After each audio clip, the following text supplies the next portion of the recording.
I guess.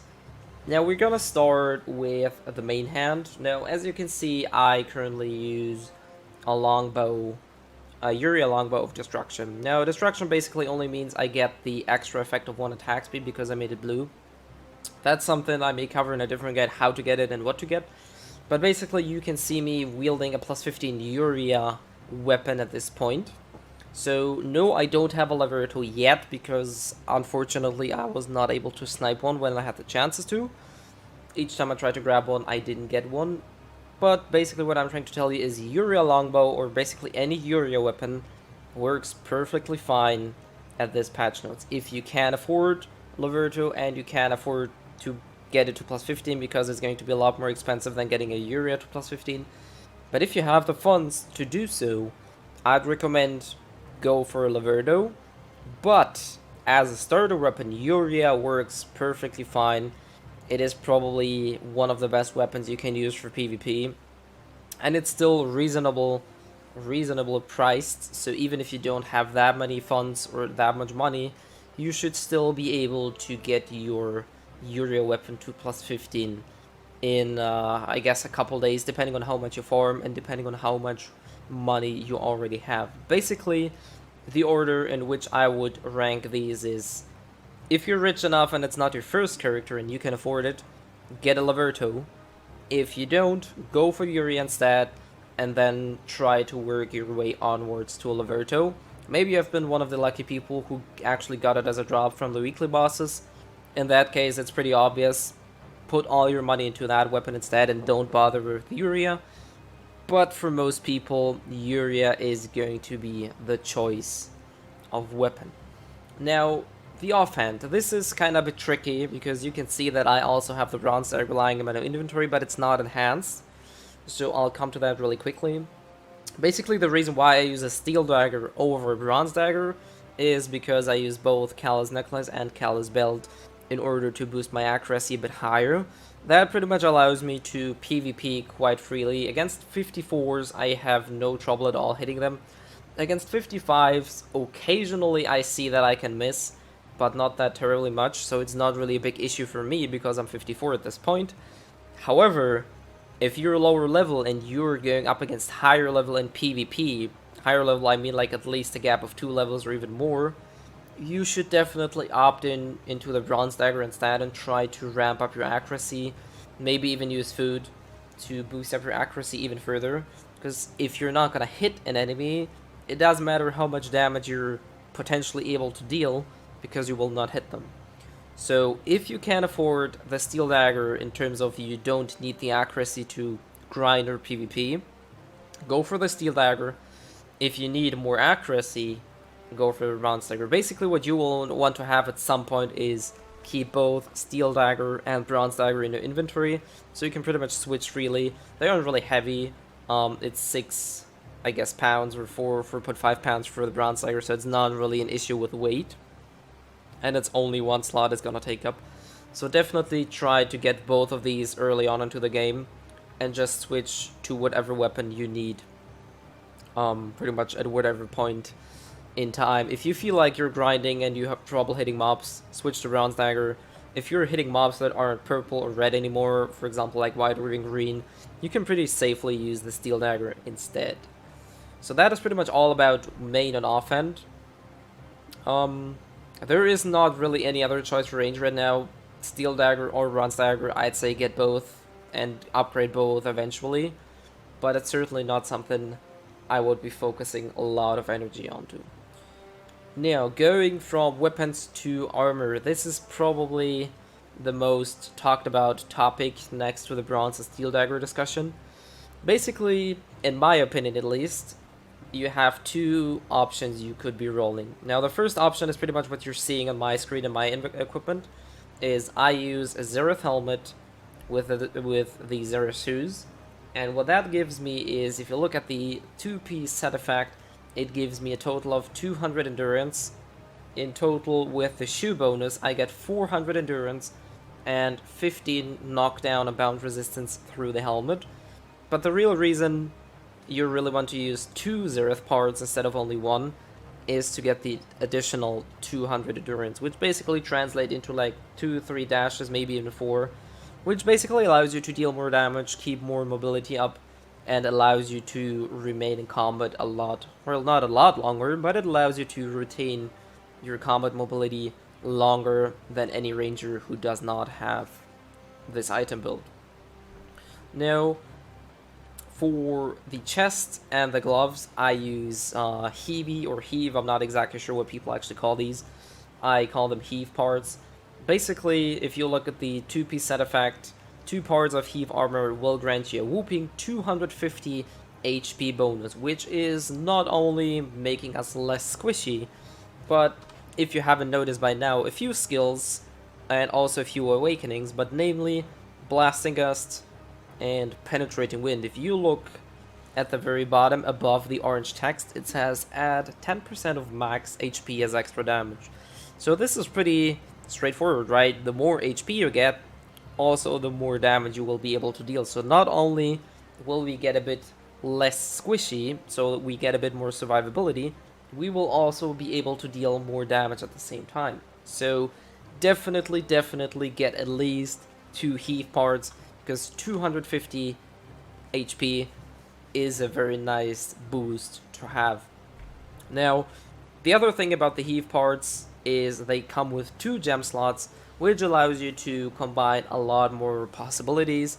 As you can see on my gems right now, I will cover the gems after talking all of the equipments through, but basically Heave gets you 2 slots over 1 slot. That allows you to basically combine multiple stats or adjust your build to your needs. Yeah, that is, like I said, the first option. This is my personal preference because I like having more endurance over a little more HP. The second choice, and that is pretty viable as well, is instead of the Zereth helmet, you would be using a Heave helmet. Now that would mean you would lose 200 endurance for the 2-piece set effect of the Zereth armor, but instead you would be getting the 50 HP from this 3-piece set effect, plus 2 slots over 1 slot in the helmet, which potentially could give you another 50 HP boost, because in the helmet you will usually get or go for the 50 HP gem. Right now I currently have luck in mind because I want to have max luck. But if you were to go for Heave helmet instead of Zereth helmet, you'd basically opt in for more HP, less knockdown resistance, and less endurance. So basically it's a trade-off between, do you want more endurance and a bit higher knockdown resistance, or do you want more HP, which is a tad bit more damage as well, but not being able to dash as much around. So that is pretty much the only 2 choices I recommend going. There might be people who use Aegirian armor, there's even some people who use Talus boots. I have a Talus shoe in my inventory as well, and the reason is that they give 2 movement speeds, so whenever I run somewhere not on my horse, I simply switch that out. But that is really the only reason I have that in my inventory. For anything else, I really only recommend going either 2 Zereth, 2 Heave, which is the current setup I use, or 3 Heave and Zereth shoes. Zereth shoes give you the 200 endurance flat on because of their bonus. So this is pretty much one of the item parts you will always want to use in the current patch. Yeah, that is, I think, pretty much everything about armor I can say. About the accessories, this is pretty much a no-brainer. For rings and earrings, go for damage. I use Mark of Shadow. If you cannot afford Witch's Earrings or Mark of Shadow, you can see this one is called Earring of Sealed Magical Power. I'm pretty sure there's gonna be guides around on how to get those. That is pretty much a quest and endurance reward. If you do, I think, 15 hourly quests, you can get one of these earrings from the quest with a 100% chance. So this is really only an endurance test. If you don't have the money or the luck to get any of these, get these instead first, and then try to build your way into the real ones or try to upgrade them. Now, for the belt, if you're lucky enough and you can get the Tree Spirit belt, go for that one. As I mentioned earlier, since I prefer accuracy over raw damage, I switched into the Callus belt. The other reason is I basically haven't been lucky, so I did not get the Tree Spirit belt yet. And right now I think the average price clocks in around 30 million, which is, well, I could technically afford it, but I just don't want to, simply because I'm not sure if 5 damage is actually worth so much cash right now. And for the necklace, basically you have 3 options. If you're one of the lucky few people or the very rich ones who can afford the ogre rings, it's arguably the best damage necklace you can get. Even on the Korean server, which the Valencia update, which is the desert, they have no better necklace in terms of AP than the ogre ring. So getting an ogre ring is pretty much one of the few items you will most likely never change in the near future. Maybe at some point, but even right now, nothing beats the ogre necklace in terms of raw AP. Since basically again I don't have that, I use a Kala's necklace instead because I opted in for the steel dagger. If I were to use an ogre ring, or the third alternative is an upgraded Bearer's necklace, which comes very close to an ogre ring, I'd probably use my bronze dagger instead. But this is pretty much a personal choice of combining accuracy, or basically getting so much accuracy that you can safely hit enemies and mobs. And once you're at that point where you don't miss at all, or very rarely, you can start building AP on anything else. But like I said, in terms of earrings and rings, go for AP as a ranger. There's no point trying to get anything else. Belt, if you can, Tree Spirit belt. If not, I recommend the Callus belt. And for necklace, same thing. If you can't afford the ogre ring or you're lucky to get one, use that. If you need more damage, go for an upgraded Bearer's necklace instead. If you need more accuracy, go for an upgraded Callus necklace instead. I think that is pretty much all I can talk about the overall gear a ranger could wear. Let's go quickly over the gems. Now for the gems, we're wanting to open this little thingy here. If you look at enhancements here, you can see me having attack speed 5. Now the thing is, this is your main priority you will want to get as a ranger, and probably most other classes as well. But specifically for ranger, max attack speed first. Now there's multiple ways to do it. The way I did it is probably not the most efficient one, but it works for me, and it is somehow cheap, I guess, because I can replace parts of my armor very easily without having to worry about too much money lost. But basically your first goal is to get attack speed 5. Now, basically, since we use heave gloves, we have 2 slots in gloves. Now you can see I have one glove which grants me 1 attack speed, and I have a second one which grants me 2 attack speed. So the reason is why I'm not using two gems with 2 attack speed instead is because I made my Uriah to blue, which grants me an additional attack speed. Now I could opt into 1 crit in my weapon instead of getting the attack speed, so I would get to 5 attack speed and 1 crit, but I think reading up upon guides, the first stage or the first level of critical hit rate is only like 3% critical hit rate, which is not something I really consider worth having. So unless you really want to min-max stats using a Uriah weapon, what I would do is go for 4 attack speed on the gloves, make this a crit effect instead of an attack speed, and use the gem that grants both 1 crit and 1 attack speed. That way you can very easily get 2 crit and 5 attack speed as well.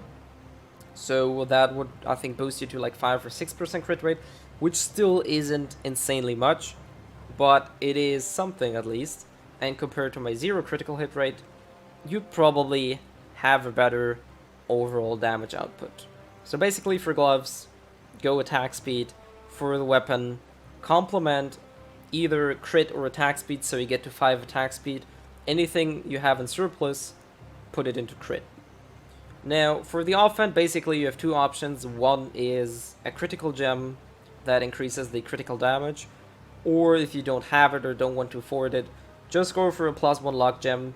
That way you can easily get more luck, which will help you farming and getting more loot in the whole process. Let's go over to the shoes. Basically you have 2 choices here. The first one you can see here is I socketed 25% knockdown and bound resistance. if you're not really a fan of that gem, go for 2 movement speed instead. That'll allow you to be, well, not a lot faster, but it will allow you to move faster around the battlefield, chase enemies more easily, escape more easily, and overall boost your speed in whatever you're doing without your horse. Let's see, we have the helmet. Like, as I said, the helmet, usually you will want to go for 50 HP in the helmet, since I prefer having 5 luck at the current state, because I pretty much farm quite a lot. I opted in for another luck plus 1 gem instead of the 50 HP. If I were to have another source to get my luck to plus 5, I'd certainly use the 50 HP gem. And for the chest, that is pretty much the only choice you really want to get. Is you will want to get max HP 120 weight limit, basically giving you additional 200 HP, which said initially boosts not only your survivability but also your damage. Yeah, I think that is pretty much all I can talk about equipment right now and stats in general. I think that one is a bit longer than the others, but unfortunately that is how it works, and basically I'm trying to give you as many information as possible to actually decide on your own what build you actually want to roll and adjust the items to your personal needs. Anyways, if you need something else, if something is kind of confusing or I missed something, correct me or just leave a comment below so I can answer that in the future as well. Anyways, hopefully you'll learn something about gearing your ranger.